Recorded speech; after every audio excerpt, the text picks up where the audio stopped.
I am the tofu golem. Please enjoy the video.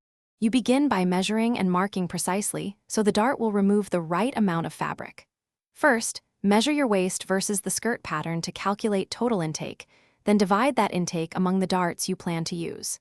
Next, locate the dart position on the waistline.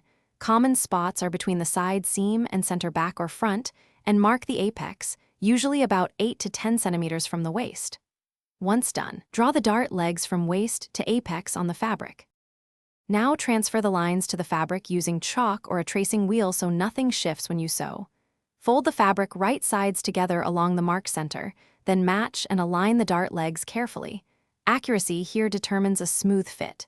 Pin from the waist down to the apex, keeping pins perpendicular to the stitching line. Make sure to leave a tiny gap at the apex for tapering. This avoids a bulky point. After pinning, check that both sides mirror each other exactly. Sew the dart starting at the waist with a strong backstitch, then continue smoothly toward the apex.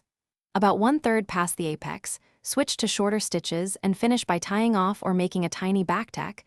Do not backstitch at the very tip to avoid a bulky point. Press the dart toward the center back or center front to seat it neatly. Finally, try the skirt on. If you see puckering or gaps, reduce or increase the intake slightly and resew. This troubleshooting step fixes common fit issues. Thanks for watching. Consider subscribing if we helped you today.